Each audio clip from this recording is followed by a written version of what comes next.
আজকে আমরা জাস্ট গতি থেকে দ্রুতি এবং বেগ এই বিষয়টা নিয়ে একটু পরিপূর্ণ আলোচনা করতে চাই। তো প্রথমে আমরা যদি দ্রুতি নিয়ে আলোচনা করি যে দ্রুতি কি জিনিস বা দ্রুতি কাকে বলে। দ্রুতি সময়ের সাথে সাথে বা সময়ের পরিবর্তনের সাথে বস্তুর অবস্থানের পরিবর্তনের হারকে দ্রুতি বলে। অর্থাৎ সময় অতিবাহিত হবে, সাথে সাথে বস্তুর অবস্থানের পরিবর্তনটা যেদিকেই ঘটুক না কেন সেটাকে আমরা দ্রুতি বলবো। একক সময় একক সময় দূরত্বের পরিবর্তনের হারকে দ্রুতি বলে। কোনো বস্তু যদি টি সময়ে কোনো বস্তু টি সময়ে যদি ডি দূরত্ব অতিক্রম করে, টি সময়ে ডি দূরত্ব অতিক্রম করে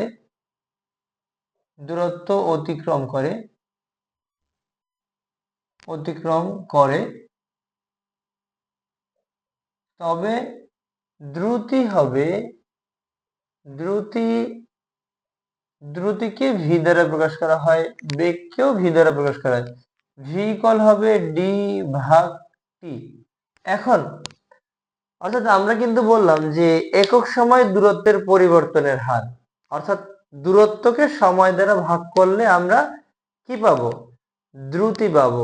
এখন আমরা কিন্তু আসলে নির্দিষ্ট কোনো দিক বলি নাই, কোন দিকে যে অবস্থানের পরিবর্তনটা ঘটবে আমরা কিন্তু সেটা বলি নাই। তার মানে যেহেতু দিক বলি নাই, শুধু আসলে দ্রুতি মানে অবস্থানের পরিবর্তনটা মান বললাম, কোনো দিক বললাম না, তার মানে এটা হবে স্কেলার রাশি। অর্থাৎ দ্রুতিকে প্রকাশ করার জন্য শুধু মানের প্রয়োজন হয়, দিকের প্রয়োজন হয় না, তাই বলা যায় দ্রুতি একটা স্কেলার রাশি। এখন আমরা যদি এই দ্রুতি এর মাত্রা নির্ণয় করতে চাই, আমরা জানি দূরত্ব এর মাত্রা, অর্থাৎ দূরত্ব আমরা লেন্থ মেজারমেন্ট করি, তার মানে এটাকে আমরা এল বলতে পারি। এবং সময় মানে টি, তার মানে এটাকে আমরা টাইম বলি, টি বলি, তার মানে এটা ক্যাপিটাল লেটার টি যদি নেই তাহলে এটার মাত্রা দাঁড়াবে এল টি ইনভার্স অন। মাত্রার সমীকরণ যদি আমরা বলতে চাই, যা দ্রুতির মাত্রা সমীকরণ, তাহলে আমরা এল টি ইনভার্স অন এটাকে আমরা থার্ড ব্র্যাকেট দিয়ে আবদ্ধ করে রাখবো। এবারে যদি আমরা এই দ্রুতির একক নিতে চাই, দ্রুতি ইকুয়াল আমরা পেলাম ডি ইকুয়াল, মানে আমরা ভি ইকুয়াল পেলাম ডি ভাগ টি। ডি মানে দূরত্বের একক হলো মিটার, এবং সময়ের একক সেকেন্ড। তার মানে এটাকে আমরা লিখতে পারবো এখানে মিটার সেকেন্ড, তার মানে এটাকে মিটার পার সেকেন্ড এটা আমরা লিখতে পারবো। অর্থাৎ দূরত্বের একক হলো মিটার পার সেকেন্ড। এখন বস্তুটার যে কোনো মুহূর্তে বা অল্প সময়ে যে দূরত্বটা কাউন্ট করা হয় সেটার একটা নাম আছে। সেটার কি নাম? সেটা আসলে হলো তাৎক্ষণিক দ্রুতি। তাৎক্ষণিক দ্রুতিটা কি? যে কোন একটি বিশেষ মুহূর্তে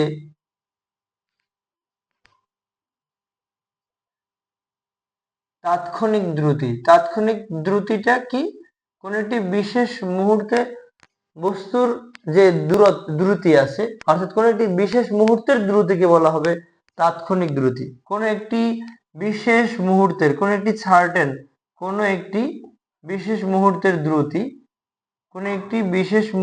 দ্রুতিকে বলা যাবে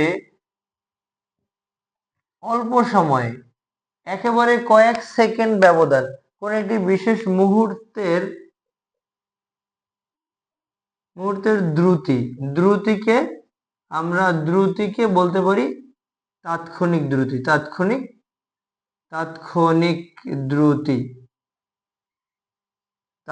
দ্রুতি। এখন যদি বলা হয় যে স্টেশন থেকে ঠিক 10:10 গাড়িটি ছেড়ে গেল, অর্থাৎ কি বলা হলো, 10:10 গাড়িটির অবস্থান বা গাড়িটি যে ছেড়ে দিল বা কোথায় আছে সেটা।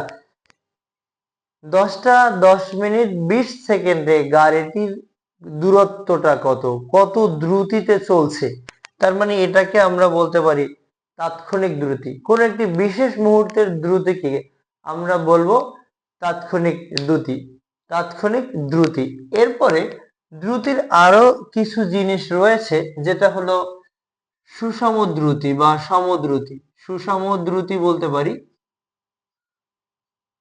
অথবা বলতে পারি সমদ্রুতি। বস্তুটি বা কোনো একটি গাড়ি বা কোনো একটি বস্তু যদি তার গতিকালের পুরোটা সময় সমান সময়ে সমান দূরত্ব অতিক্রম করে, তবে আমরা সেটাকে বলবো সমদ্রুতি বা সুষম দ্রুতি।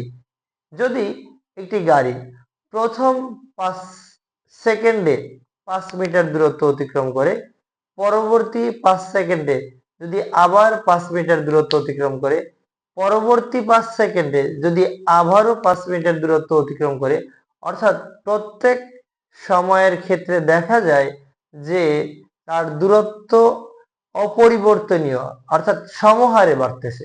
সমহারে যদি দূরত্ব বাড়ে, সময়ের পরিবর্তনের সাথে সাথে দূরত্বটা যদি সমহারে বৃদ্ধি পায়, তবে সেটাকে আমরা সুষম দ্রুতি বা সমদ্রুতি, সুষম দ্রুতি আমরা বলতে পারি, বা সমদ্রুতি এটাও বলা যেতে পারে। এখন বস্তুটি যদি এই সুষম দ্রুতিতে না চলে, তাহলে অসম দ্রুতি বলা যাবে। অসম দ্রুতি, অসম দ্রুতিটা কি জিনিস বা কি হবে? বস্তুটি যদি গতিকালের পুরোটা সময় সমান সময়ে সমান দূরত্ব অতিক্রম না করে, তবে সেটাকে আমরা বলবো অসম দ্রুতি। অসম দ্রুতি বের করার জন্য আমরা অসম দ্রুতিতে চলমান কোনো বস্তুর মোট অতিক্রান্ত দূরত্বকে যদি মোট সময় দিয়ে আমরা ভাগ করি, তাহলে আমরা পেয়ে যাব গড় দ্রুতি। অর্থাৎ অসম দ্রুতিটা আমরা মনে হয় বুঝতে পেরেছি। অসম দ্রুতিটা হলো, অর্থাৎ গতিকালের পুরোটা সময় যদি গাড়ি বা কোনো বস্তু সমান সময়ে সমান দূরত্ব অতিক্রম করবে না, যদি না করে, তাহলে গড় দ্রুতি নির্ণয় করতে হবে। গড় দ্রুতি নির্ণয় করে আমরা বুঝতে পারবো যে পুরোটা সময় সে কত দ্রুতিতে চলছে, বা পুরোটা সময় গাড়িটি কত দ্রুতিতে চলছে। তো গড় দ্রুতিটা তাহলে কি হবে? গড় দ্রুতিটা হবে,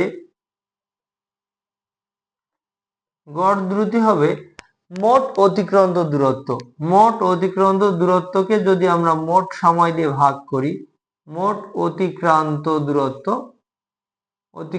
দূরত্ব ভাগ হবে মোট সময়, বা শুধু সময়ও বলতে পারি। অর্থাৎ কত সময় ধরে এই দূরত্বটা অতিক্রম করলো, সেটাকে বলা যাবে গড় দ্রুতি।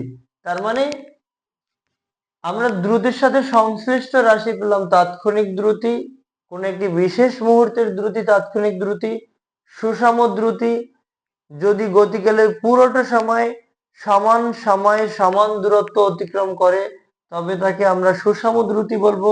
অসম দ্রুতি যদি গতিকালের পুরোটা সময় বস্তুটি সমান সময়ে সমান দূরত্ব অতিক্রম না করে, তবে তাকে আমরা বলবো অসম দ্রুতি।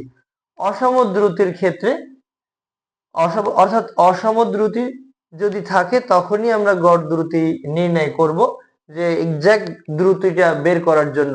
তার মানে কি করতে হবে? মোট অতিক্রান্ত দূরত্বকে যদি আমরা মোট সময় দ্বারা ভাগ করি, বা মোট অতিবাহিত সময় দ্বারা ভাগ করি, তাহলে কিন্তু আমরা গড় দ্রুতি পেয়ে যাই। অর্থাৎ এভাবে আমরা গড় দ্রুতি বের করতে পারবো। এবারে আমরা একটু বেগ দেখব, খুবই গুরুত্বপূর্ণ একটা টপিকস। অর্থাৎ বেগ কি জিনিস? বেগটা হলো আসলে স্মরণের পরিবর্তনের হার, বা একক সময় স্মরণের পরিবর্তনের হার। বস্তুর মানে যে কোনো নির্দিষ্ট দিকে পারিপার্শ্বিক সাপেক্ষে বস্তুর অবস্থানের পরিবর্তন, সেটাকেও আমরা বলতে পারি। অথবা আমরা এটাকে এভাবে বলতে পারি, বেগ হলো সোজা সাপটার কথা, যেহেতু স্মরণ ভেক্টর রাশি, তার মানে স্মরণকে আমরা সময় দিয়ে ভাগ করলে বেগ পাওয়া যাবে। যদি আমরা এটাকে এরকম করে বলতে পারি যে আমরা যদি কোনো কিছু একটা পর্যবেক্ষণ করি তাহলে আমরা পারিপার্শ্বিক সাপেক্ষ বা রিলেটিভস অবজেক্ট অথবা পারিপার্শ্বিক সাপেক্ষে যখন কোনো বস্তুর নির্দিষ্ট দিকে সময়ের পরিবর্তনের সাথে সাথে অবস্থানের পরিবর্তন ঘটে তবে সেটাকে আমরা কিন্তু সরণ বলি। তার মানে সরণ আমরা নির্দিষ্ট দিক কিন্তু বলছি। এবারে আমরা বলবো বেগ। বেগ কি? সরণের পরিবর্তনের হার। যেহেতু সরণ নির্দিষ্ট দিক বলা আছে, বেগের ক্ষেত্রে নির্দিষ্ট দিক না বললেও হবে। তার মানে একক সময়ে সরণের পরিবর্তনের হারকে আমরা বেগ বলবো। তাহলে বেগ কি হবে? বেগকে ভেলোসিটি বলে, যাকে ভি দ্বারা প্রকাশ করা হয়। ভি ইকুয়াল হবে এস ভাগ টি। এস ভাগ টি মানে সরণ ভাগ সময়। এখন আমরা বললাম যে নির্দিষ্ট দিক এবং সাথে মান, অর্থাৎ সরণ সরণ একটা নির্দিষ্ট মান আছে এবং নির্দিষ্ট দিকও আছে। কোন একটি বস্তুর বেগ মানে কোন দিকে কত সেটা আমাকে বলতে হবে। অর্থাৎ যে রাশি প্রকাশ করার জন্য মান এবং দিক দুটোরই প্রয়োজন হয় সেটাকে বলা হয় ভেক্টর রাশি। তাহলে বলা যাচ্ছে যে বেগ একটি ভেক্টর রাশি। কিভাবে হবে? বেগ প্রকাশ করার জন্য মান এবং দিক দুটোরই প্রয়োজন আছে। এখন বেগের যদি আমরা একইভাবে মাত্রা নির্ণয় করতে যাই, এস মানে সরণ। সরণ আমরা লেন্থ মেজারমেন্ট করি, সময় তো টাইম টি, তার মানে এটা হলো কি এল টি ইনভার্স অন, অর্থাৎ বেগের মাত্রা এবং দ্রুতির মাত্রা একই জিনিস। এবারে যদি আমরা একক দেখি, যে সরণ, সরণের একক মিটার, মিটার মানে এম, সময়ের একক সেকেন্ড, তার মানে একক হবে মিটার পার সেকেন্ড।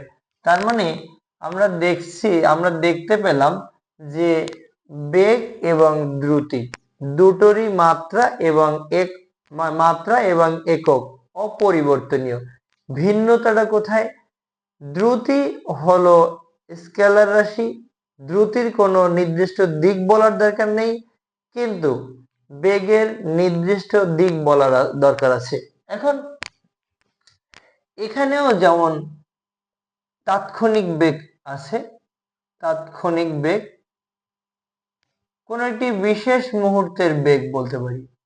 তাৎক্ষণিক বেগ, তাৎক্ষণিক বেগ অর্থাৎ কোন একটি সার্টেন মুহূর্ত, 30 সেকেন্ড বা এর কম সময় মুহূর্ত যেটা কাউন্ট করা হয়, অর্থাৎ খুবই কম সময়ের ব্যবধানে কোন একটি বস্তুর যে বেগ সেটাকে আমরা তাৎক্ষণিক বেগ বলতে পারি। এবারে তাৎক্ষণিক বেগ এর পরে যদি বস্তুটি তার গতিকালের পুরোটা সময় সমান বেগ মানে সমান সময়ে সমান সরণ অতিক্রম করে, নির্দিষ্ট দিক বলার দরকার নেই, যেহেতু এটা সরণ একটা ভেক্টর রাশি, বেগও ভেক্টর রাশি। নির্দিষ্ট মানে অর্থাৎ সময়ের পরিবর্তনের সাথে সাথে সরণটা যদি অপরিবর্তনীয় থাকে, কোন একটি গাড়ি যদি প্রথম 5 সেকেন্ডে 5 মিটার সরণ হয়, পরবর্তী 5 সেকেন্ডে যদি 5 মিটার সরণ হয় এবং পরবর্তী 5 সেকেন্ডে বা শেষ 5 সেকেন্ডেও যদি 5 মিটার সরণ হয়, তবে বলা যায় যে এটা সুষম বেগ বা সমবেগে চলছে। তার মানে আমরা বলতে পারি সুষম বেগ হচ্ছে সমান সময়ে সমান সরণ অতিক্রম করা। সমান সময়ে সরণ যদি অতিক্রম করে তবে সেটাকে আমরা বলতে পারি সুষম বেগ। অথবা সময়ের সাথে সাথে যদি বেগের কোনো পরিবর্তন না হয়, সময়ের সাথে সাথে যদি কোনো বেগের পরিবর্তন বা সময়ের পরিবর্তনের সাথে সাথে বেগের যদি কোনো পরিবর্তন না হয় তবে সেটাকে আমরা বলবো সুষম বেগ। আর যদি বস্তুটি সময়ের পরিবর্তনের সাথে সাথে বেগেরও পরিবর্তন ঘটে, তবে বেগ হ্রাস বৃদ্ধি যদি ঘটে তবে সেটাকে আমরা বলবো অসম বেগ। অসম বেগের ক্ষেত্রে গড় বেগ নির্ণয় করা যায়। অসম বেগের ক্ষেত্রে গড়বেগ নির্ণয় করা যায়, কিন্তু সুষম বেগের ক্ষেত্রে গড়বেগ নির্ণয় না করলেও বেগ বলা যায়। এবারে অসম বেগের ক্ষেত্রে যেটা হয়, বস্তুর মোট অতিক্রান্ত সরণকে যদি আমরা মোট সময় দিয়ে ভাগ করে দিই, তাহলে কিন্তু বস্তুটির গড় বেগ পেয়ে যাব। অর্থাৎ গড় বেগটা কি হবে, একইভাবে মোট অতিক্রান্ত সরণটা, এবারে মোট অতিক্রান্ত সরণকে যদি আমরা সময় দিয়ে ভাগ করি, অতিক্রান্ত সরণকে সময় দিয়ে ভাগ করলে আমরা কিন্তু গড় আমরা কি পেয়ে যাব, আমরা পেয়ে যাব গড় বেগ পেয়ে যাব। অর্থাৎ মোট অতিক্রান্ত দূরত্বকে যদি আমরা মোট সময় দ্বারা ভাগ করি, তাহলে আমরা গড় বেগ পেয়ে যাব। তো আজকে আমরা এই গড় বেগ, সুষম বেগ, সুষম বেগ বা সমবেগ, অসম বেগ, দ্রুতি, সুষম দ্রুতি, অসম দ্রুতি, তাৎক্ষণিক বেগ